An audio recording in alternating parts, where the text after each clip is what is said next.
Welcome to Voices of Beyond, episode 3. I am low key, hitting my own mic with style. And we're joined today by the one and only Robbie Pankow.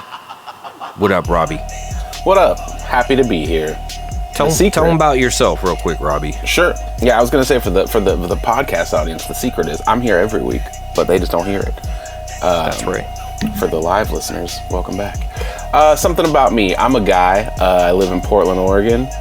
I run various, media platforms. I don't know what you would call it, but Do It For The Underground is kind of my brand. I've been running it for a couple years. Started as just an Instagram account where I just wanted to promote underground acts in a way that I didn't feel like they were being properly promoted by anyone else. So I figured, why not be the guy? And then eventually that turned into a YouTube show, channel, whatever you call it. And yeah, we're just out here, doing it for the underground. Tell them about Do It For The Underground, man. Tell them about that. Yeah, well, like I said, it started as an Instagram account, probably 2021, I think. I stole the name from a super famous Fun Time Guys song.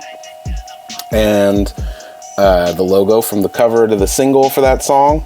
And just, basically just used it to, I didn't feel like a lot of the, juggalo media outlets, for lack of a better term, were properly covering a lot of my favorite groups, and they were kind of getting slept on. And so I was like, well, this needs to change. So started an Instagram up, started pushing that.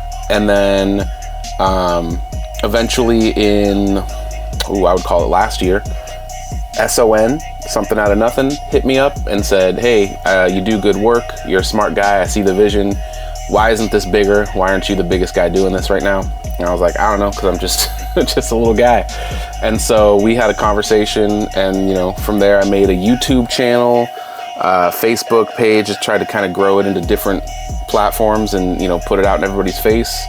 Learned how to fucking edit video on the fly, bought a bunch of equipment, and just hit the ground running. So we've been a YouTube show for just over a year, I think a year in March. So, just pumping out monthly episodes, just trying to give a well-rounded view of what's going on in the scene. I think a lot of what is out there is very either one-sided, or you can really tell who that person rides for in the way they promote things. And I'm guilty of that myself to an extent, because everyone has their preferences and their likes or whatever. But I wanted to make something that, we're talking about Chapter 17, we're talking about Low Key, we're talking about LLE, just not tamped up on some these are my guys and fuck the other guys kind of shit. Just no, and this is the scene. Yeah, that's a big fucking theme, I think, these days in the underground, and I really applaud you for actually doing that, and you do a great job of that. And you guys should check out Do It For The Underground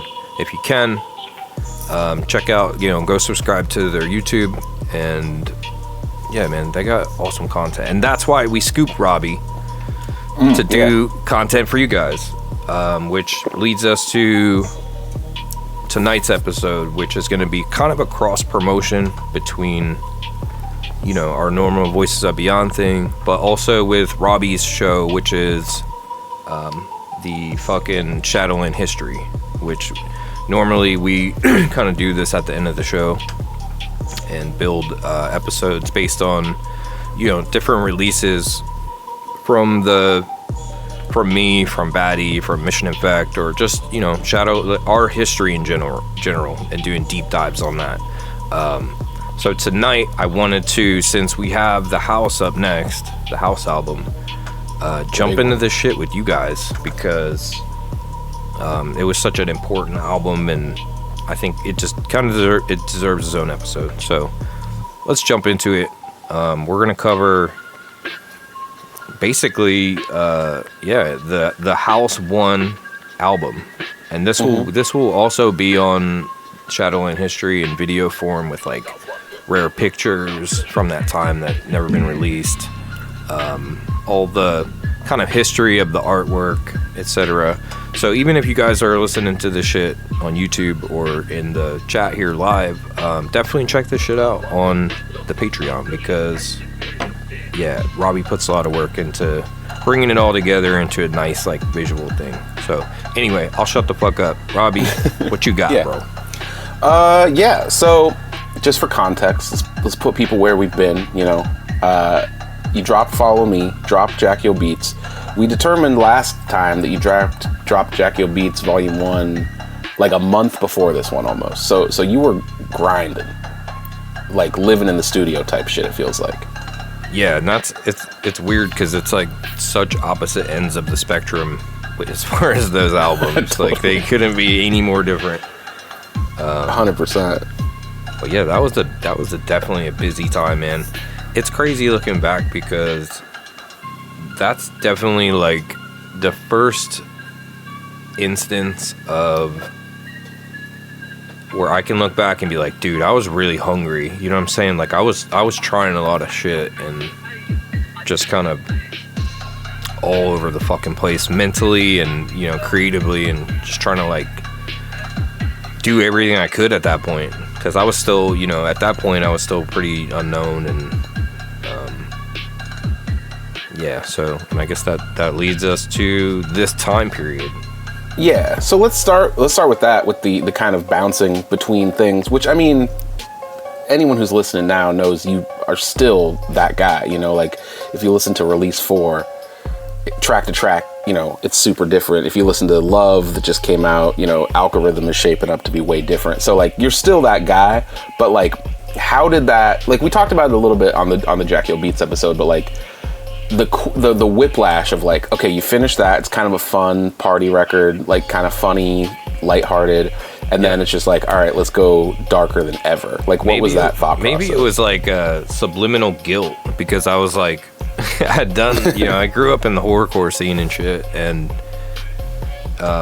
you know, we did Follow Me, and you know, all the old group records and shit that we did were all dark shit. And then with Jack Yo Beats 1, that was just such a left field, I don't want to say commercial, but it was not a horrorcore album. So I think maybe there was kind of a you know, it was kind of a double-edged sword where we had a bunch of new people come in at that point, because obviously horrorcore is not the most like marketable kind of music. So normal people would kind of hear Follow Me and just be like, what the fuck is this? Whereas Jack Yo Beats 1 was more widely acceptable, I guess. Mm-hmm. So I think there was a lot of people coming in, but there was also that kind of backlash a little bit within the horrorcore scene where people were like, what the fuck is this? So I think that might have been part of the psychology going into it, was, all right, I got you. You know? Was that a thing at the time? Like, did people react to Jack Yo Beats from the inside the house, you know, horrorcore scene, and go like, what, why are you doing this kind of thing? Yep. That was a whole thing. And I remember it being a thing because that album came out during the... So we talked a bit about the Kill Music contest with Broken Reflection being on it. And I remember this specifically because the Jack Yo Beats 1 album came out during that. And that was a whole thing on Kill Music where people were like, he's not really horrorcore and he's this and that and fucking whatever. So I think going into the House one, I had maybe a little chip on my shoulder about that. Totally. And it was like, let's make this shit extra dark, you know? Say some of the worst stuff I've ever said. Yeah, exactly. So that was probably like my psychology going into it was... or part of it, you know, was fucking kind of proving my horrorcore importance. I don't know, like, how you would word it, but proving my almost worth, like dedication. Yeah, because I always fucked with the horrorcore scene. Like, that's where I grew up. I didn't really grow up in, like, a hip-hop scene or anything like that. Mm-hmm. I grew up in, you know, Juggalo, underground, horrorcore shit. So... to have people say that was just like, bro, you don't know me like that. Shut up. So that was kind of like the mentality, I think. And yeah, man, here we all are all these years later talking about it. And then what came first, and this will kind of guide us in our next direction, but like did the pictures with the mask come first, or did the work and like the idea for the album come first? I think I want to say that the album was the album was recorded first, and then Okay. and it was planned for a Halloween release. And I think just thinking about, once the record was done, I think just looking at ways to market it, being that it was on Halloween, we kind of went in with the direction of the mask, just to tie into the album, because it was almost like a character album. So context, like that album was super influenced by Creation Execution for sure, because I had never really delved into storytelling, and that was just something that I really was into, but I'd never dabbled in it in my art or my music. So Q Strange, Creation Execution, y'all, if you haven't heard that album, it's super classic shit. Go check it out. And that album was basically like a full story on an album, like track to track. There was like it was just the story of this kid. He was born in like a fucking lab and tested on and shit, and then he breaks out or whatever and goes across the country killing people. But each song is like a part of the story. And each, like, there was like interludes even that would be like, all right, I'm going to this next part. Like, it was, now it, like, looking back, it almost looks a little like obvious in a way, but like it had just not been done before. Exactly what you said. It hadn't been done. And you had, ICP had done storytelling, don't get me wrong. Like, they're fucking gods at that shit. But in a track, like Wizard of the Hood or something like that wasn't in even a out track. yet. Exactly. I had never heard an album where it was like track to track to track like that.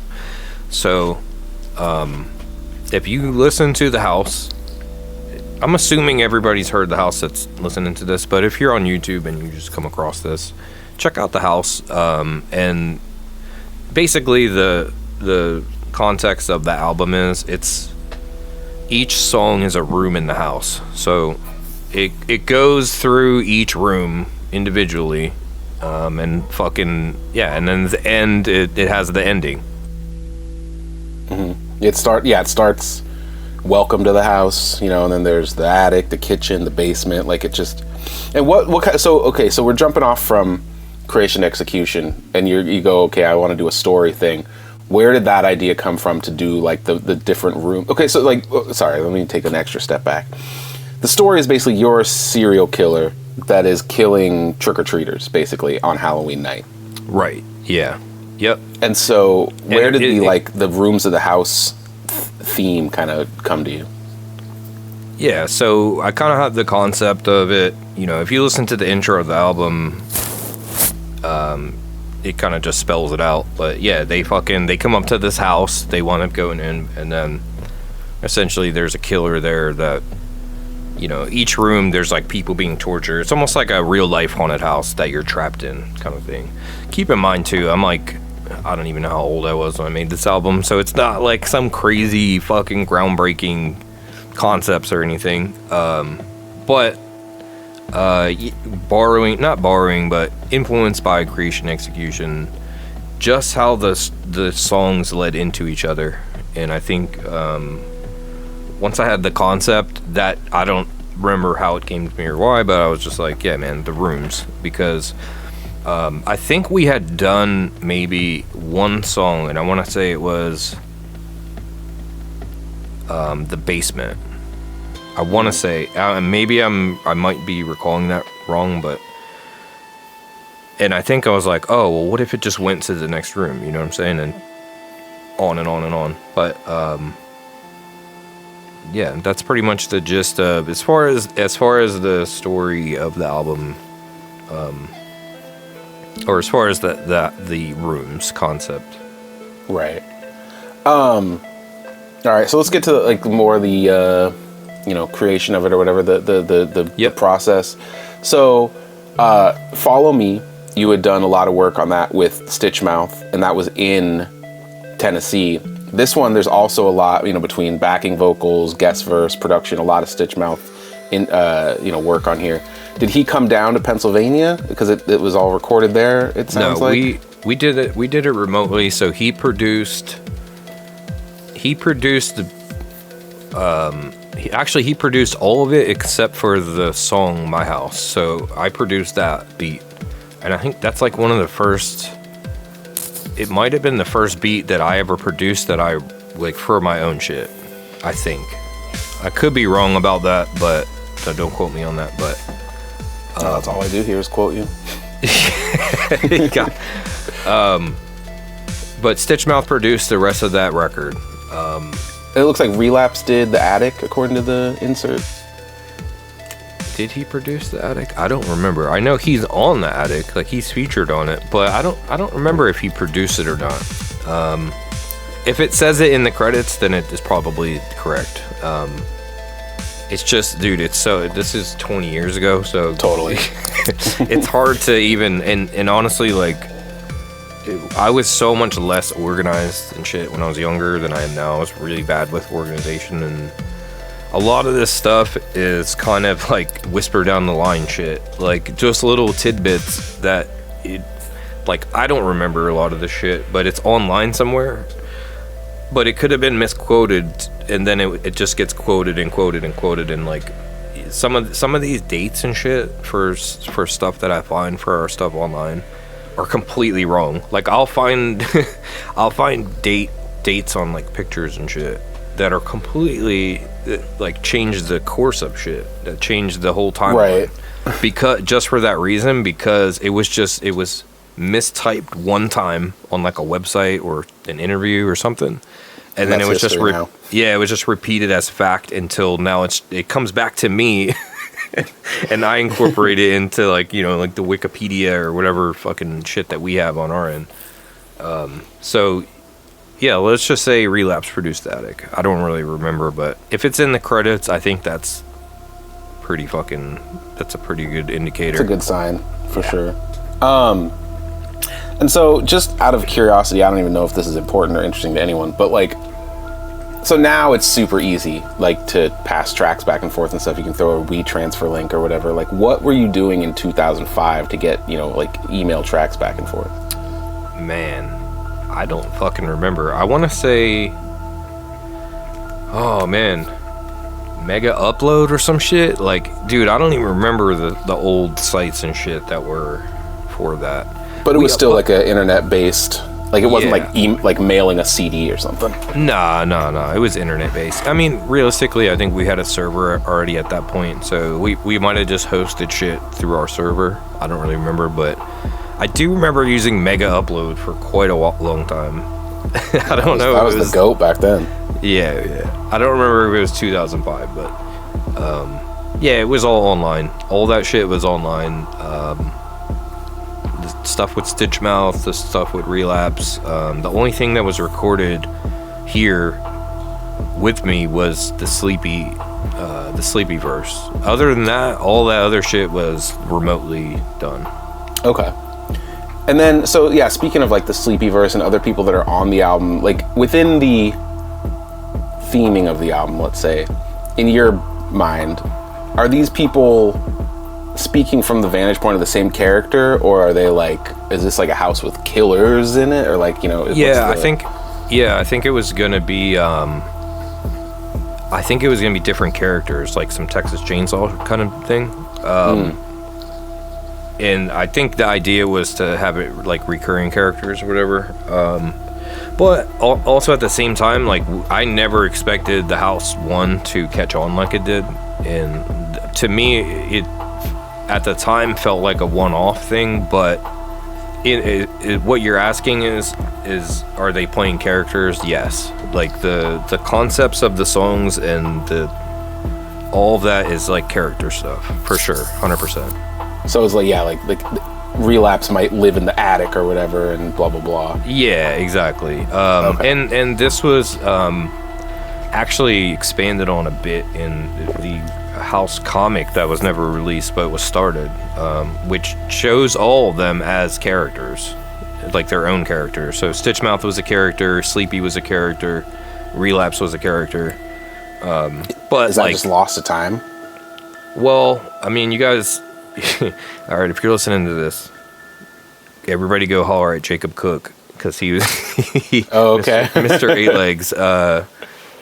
Yeah, maybe if you guys want to talk him into it, I'm totally down to do the house comic. But so this was a later thing then. Yeah, this was many Gotcha. years later, but I always thought that the album's lore would have lended good to a comic book format.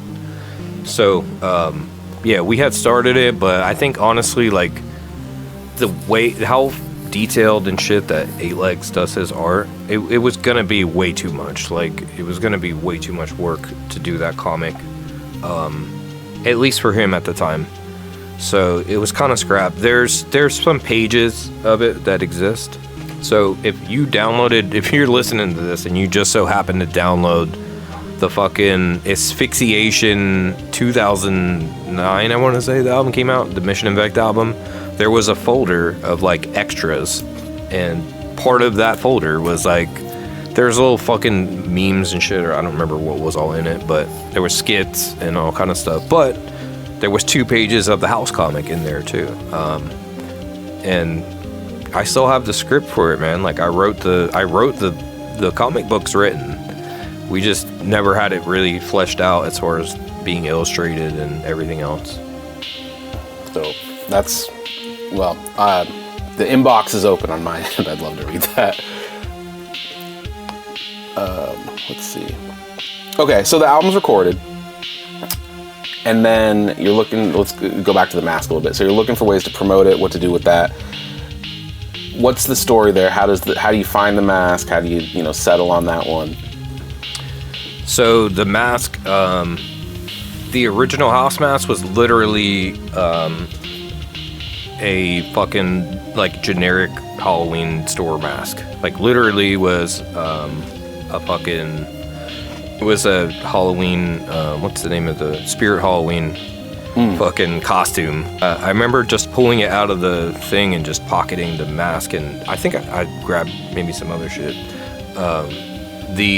Don't steal, by the way. Stealing's bad. The mask itself, it's just like a foam, I don't know, man. It's just some kind of like whatever mask.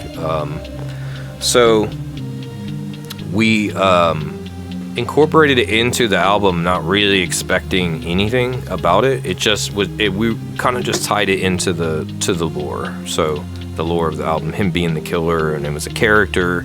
So it was just a kind of a way to separate the character from me as a person, if that makes sense. So it's crazy to look back on now, being that the mask is such a big part of the imagery and the lore and just everything that evolved from it. But at the time, this was literally just supposed to be like a one-off Halloween album, and the mask was literally just part of the marketing. It was literally just so the flyer kind of stood out and added to the character, the killer character of the album. So there's no, like, at this point, there's no thought of like, this is the new low-key image. It's like, this is Not the at house all. exclusive. Not at all. Not at all. Yeah, and that's just me being completely transparent. Like, I wasn't like black and white closed off to it or anything, but that just wasn't the thought at the time. The thought was, it's just like, we had done the fun MySpace cover song EP, which became Jackie O Beats 1, and this was just kind of like a fun, free album for the horrorcore fans. And as it was released, obviously it became more than that. But at the time, yeah, a lot of this shit was just done in passing. It wasn't really, we weren't predicting 20 years in the future that this is going to be this whole evolving fucking brand and all this other shit. Totally. And then what was the response immediately, like, from dropping this? So you drop it Halloween night. When, like, did you promote it leading up to that, or like just say like this is dropping on Halloween kind of thing? So I believe we dropped the flyer on maybe like the very beginning of October. We had dropped, I'll try to flash the flyer up, or if you're watching the History, dude. I got it in the folder for Robbie. He can put it up. But yeah, I think we put it on MySpace, and it was yeah, it just said like, will the children escape? Who will? I forget what the fuck it said. It was literally just. I'm looking at it right now. Actually, it says corpses hidden beneath the house, and the bottom says, "Will the children find out in time?" Halloween. Wow, dude, so horrorcore. Yeah, it was just we just did one kind of like promotional flyer for it, and then the rest of the photo shoot was kind of just used for the artwork and the promotional photos for MySpace and shit like that at the time. And was it like immediately like people are, oh, what the fuck is this? Because it has a different look. Oh yeah, dude. That was that was like immediately apparent, dude. Was like as soon as we posted that, people were fucking flipping out, bro. Like they. Which took us completely like left field. We were like, what the fuck? But people really attached to it. They were like, oh, yo, what is this? And it built so much hype. I mean, well, you also got to remember, like, you know, it's not like the first time an artist had wore a mask, but what this was completely new. What you were looking at was not done before this at that point, which was just like a rapper in like just the kind of hip hop look almost with this like white, I don't know how to explain it, but it was just a vibe that wasn't done.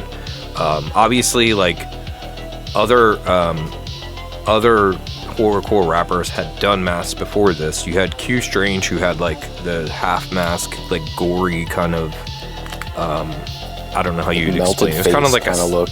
It was like a skin mask. And then you had, you know, House of Crazies, who had the hockey masks. You had Bedlam, who had did they both wear masks? I don't remember. I think they all three did at some points, yeah. Yeah, so it wasn't the first. I wasn't like the first rapper to ever wear a mask or anything like that.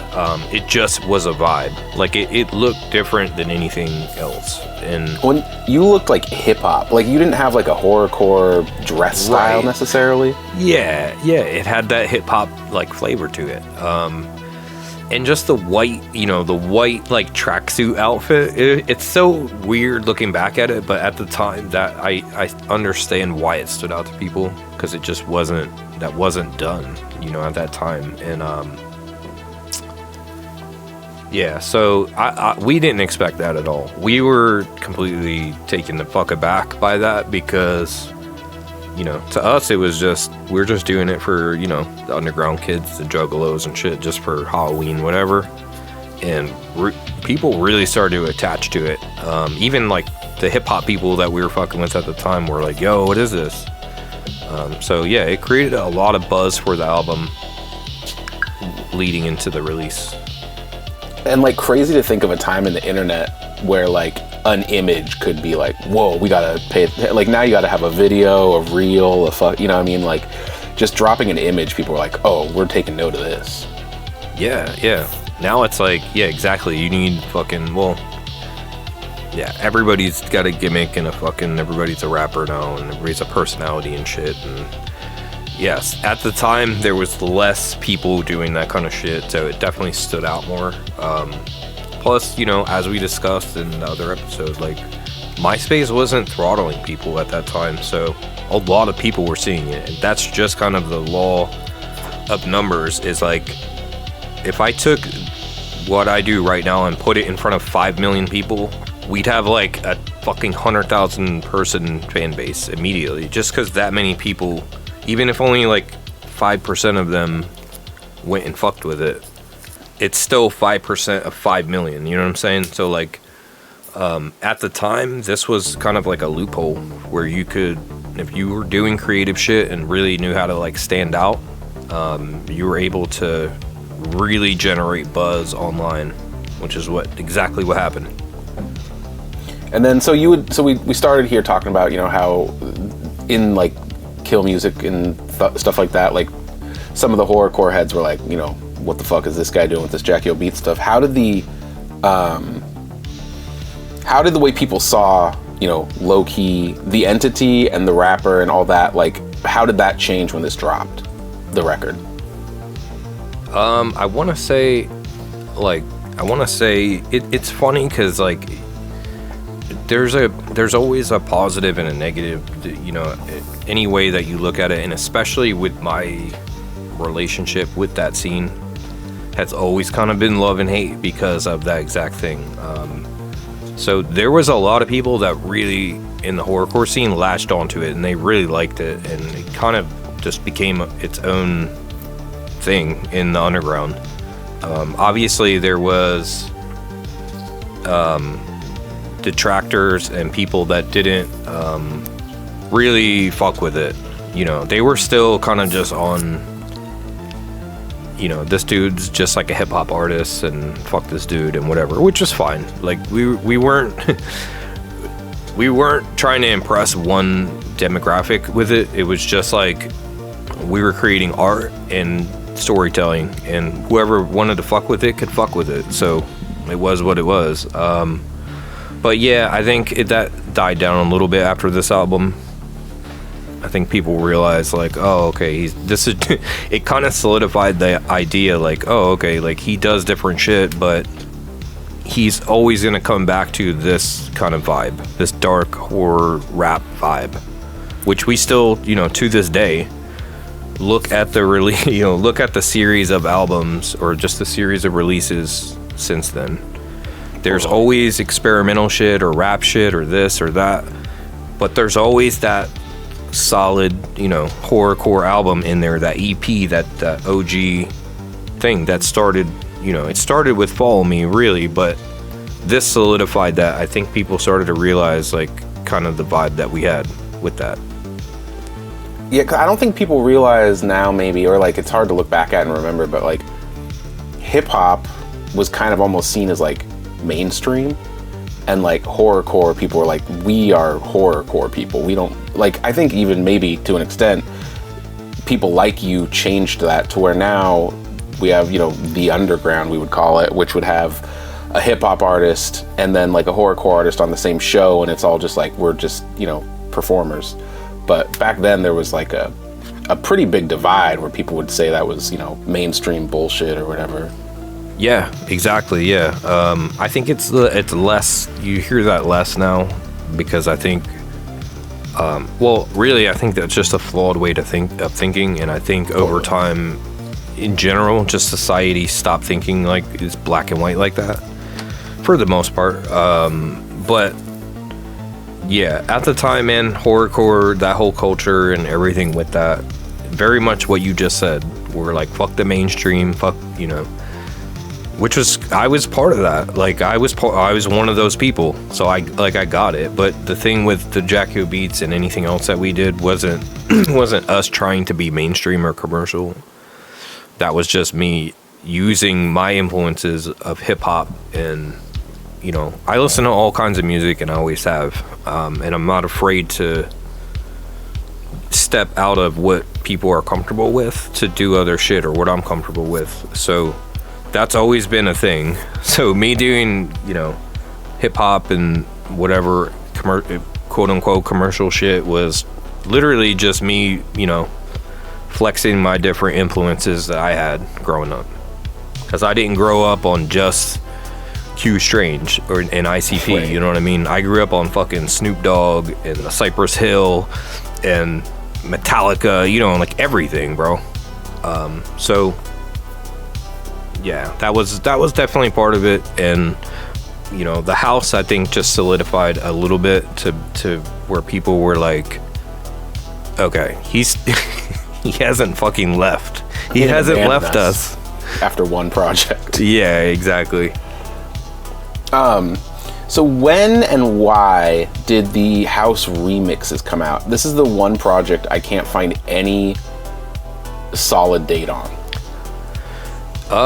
That album came out, I want to say 2007 or 8. Let me actually, dude, I might be able to look it up. Hold on. Okay. Yeah, because I found an old MySpace, you know, like web archive that showed, I think it showed it on your MySpace as of like 06. So it seemed like it was a quick turnaround, but I don't know. Let me double check because, I have the original art here. Sometimes the dates on these files are not correct, but we're going to check it real quick. Yeah, this is like the one that like none of the Discogs, any of that shit has like good dates for, so it's been a mystery. Yep. So we got, let's see what we got here.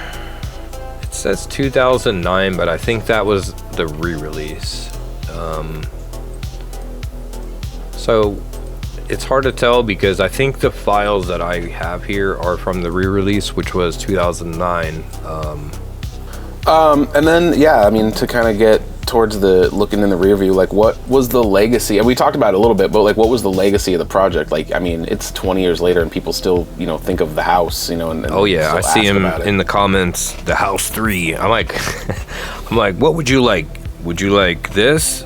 Would you like A or B? Would you like chicken or beef? And they're like, we want fucking pork, motherfucker. We want the house 3, dude. Fuck your. That's all we want. I've been waiting 20 years. Yep. I think the legacy of the album is being the introduction to the mask, and that spiraling into what the fuck it is today, and so many things that came from just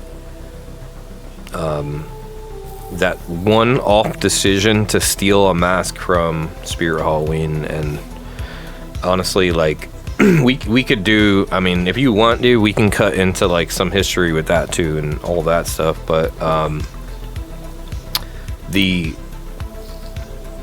that kind of started at the house too, so maybe we'll save it for that. But I will just say this, they Spirit Halloween, right? So that company actually later in life they did almost exact replicas of my mask, like new masks that weren't even related to this mask, and fucking copied them and sold them in Spirit Halloween.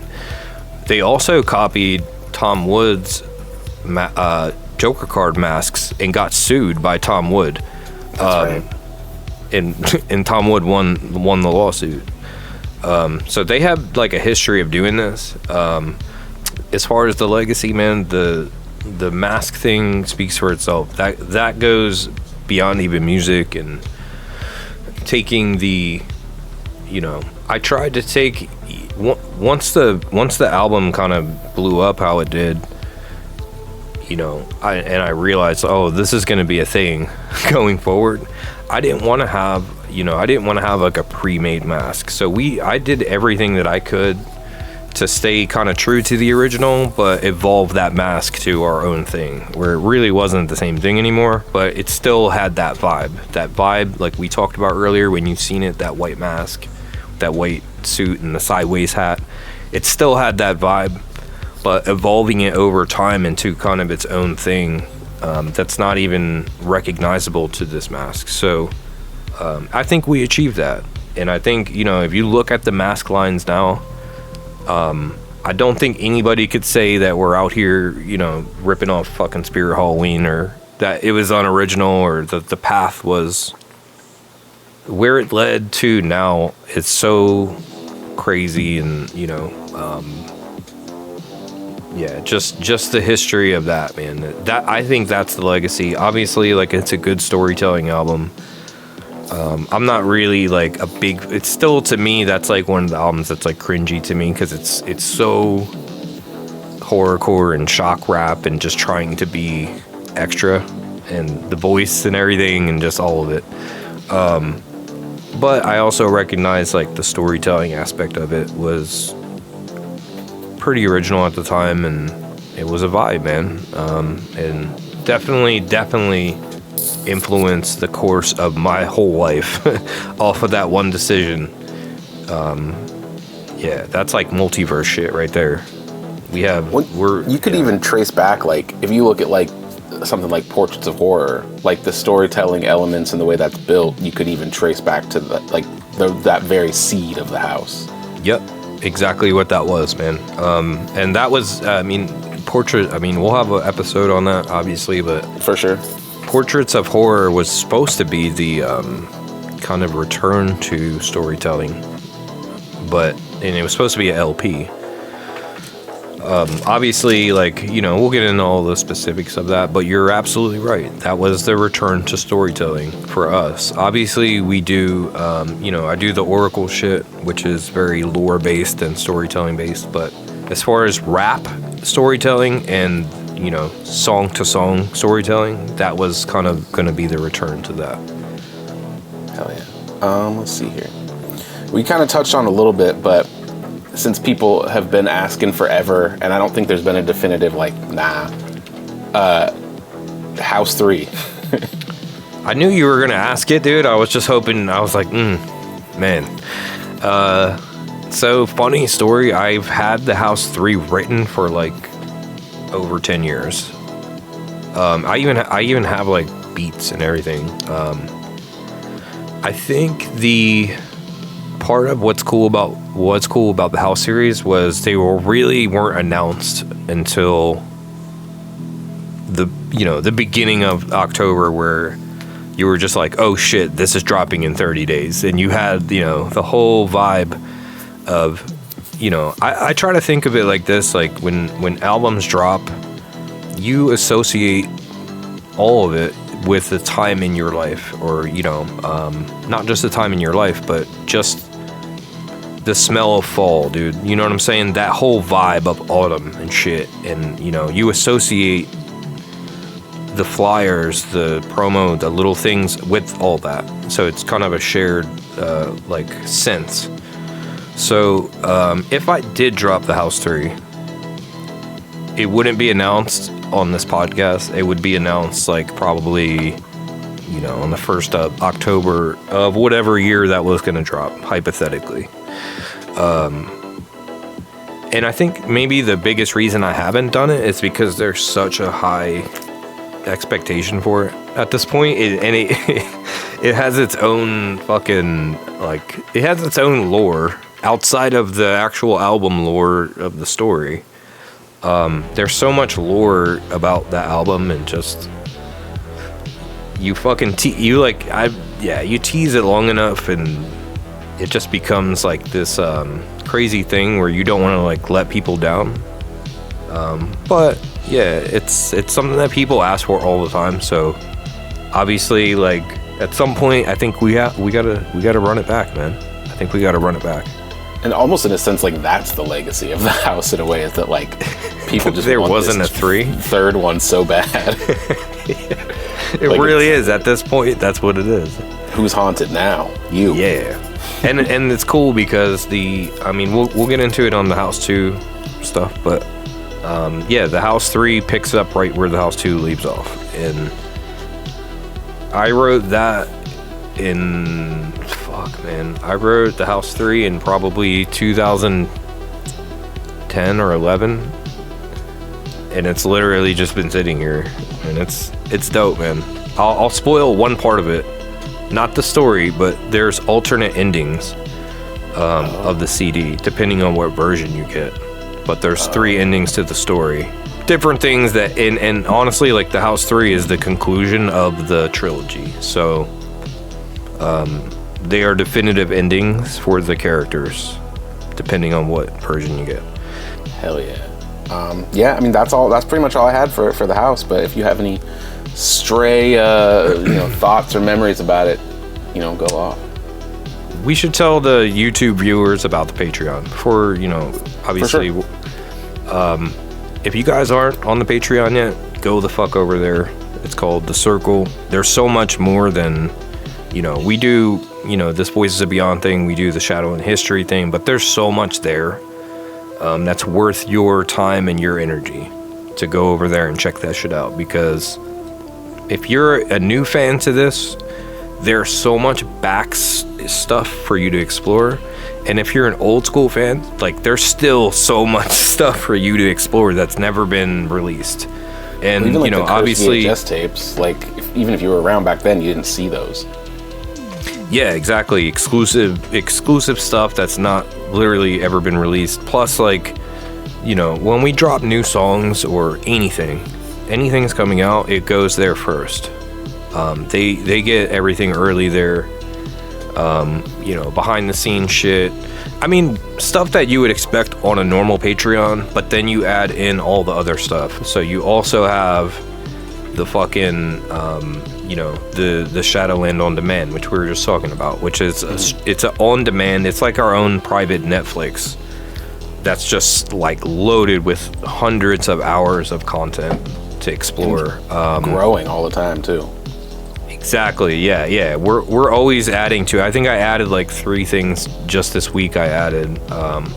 So like I said, obviously you get your standard fucking Patreon fare of behind the scenes stuff and new releases, but having access to that vault in itself is fucking cool. Plus, Robbie has a whole other side series called Underground Uncut, which is shoot stuff. You ever seen a wrestling shoot interview? It's like that with dope underground people and artists. So they're long. They're not like little bit, like these are hour-long sit-down in-person interviews, like filmed, the whole 9. Yeah, tell them a little bit more about that, man. Sure. Yeah, so this was actually your idea. I don't have a deep history with interviewing, but I was up to the challenge, and I think I've taken to it pretty well. So far I've sat down with Kung Fu Vampire and Sick One, and we've had like hour-long conversations, basically kind of like this. This is like the fucking epic, insane version of it, where we do a full hour, on one thing, but just sit down and be like top, front to back, let's tell the story of your career. So something I've always been a little not bothered by is, that's a strong word, but there's not a great platform for some of these people to just sit and just tell their story. And there's very few genres where people have as interesting of stories, just because of the nature of it and how small it is and stuff like that. You got to do different things and take different chances or try different outlets to get out there. And everyone does it a little bit different. So yeah, I sat down with Kung Fu Vampire and Sick One, and we just spent an hour talking about, their careers and music and outside of that, and how they found the scene and how each project they've worked on and stuff like that. And we have old throwback interviews on there too that we're constantly adding. So we have a Dirty interview. If you guys are Dirty fans, we have an interview from him from 2017, I want to say. And then I'm actually right now adding one with Malaria for Mission Infect from 2017. And we'll be adding retroactive content like that constantly. But I think the plan right now is with Robbie, I think we're going to do maybe 1 new interview a month. At least try to, because they're sit down. So not everyone's always. I'm in Portland, Oregon, and it's not. So if you have ideas for artists that you want to see on Underground Uncut, drop that shit in the comments below and let us fucking know what you want. And if you haven't yet, go over to the Patreon, hit that shit up, join the circle. I'm naming some things here and whatever, but honestly, the whole package is definitely worth your time if you're a fan of underground music, especially our music. And the live sets alone. I mean, people wish they could see you live. There's how many sets in that vault? Quite a bit, and they're full sets. So we have, and I'm still adding to that too, because this is all stuff from 15, 20 years ago that we're still finding in the goddamn bits and pieces of. And sometimes a fan will reach out and be like, yo man, I have this footage of you from 2010 or whatever, and then suddenly we have another thing for the archive. So if you haven't checked that out, you can access that at entershadowland.com. Look for the circle and get the fuck in there, man. And Robbie, I just want to thank you for coming on. If you guys listening want to hear this full thing with visuals, make sure you're on the Circle Patreon. Check out Shadowland History and all that. So thank you, Robbie. I appreciate you. Anything you want to plug on your way out there? Yeah, always do it for the underground. That's the hub for me. We're dropping if for live listeners, we're dropping a new episode tomorrow. For after the fact listeners, it's out. It's been out, but basically, you know, I try to cover as much of what happened in a month. So like we got the June episode coming out now that it's early July, and it just covers a bunch of shit that happened in June, including like, you know, Algorithm first single dropping and stuff like that. So yeah, go over there, check it out. It's a little lighthearted and silly, and we tell the news, and it's fun. So I love it. I'm a fan, and you guys should definitely go subscribe to Do It for the Underground. All right, you guys have hella instructions now, so you need to get on the Patreon. You need to subscribe to Do It for the Underground, and you look. Lastly, and most importantly, don't forget to go fuck yourself. This has been Voices of Beyond. Thank you, Robbie. We'll see y'all in 2 weeks. Peace.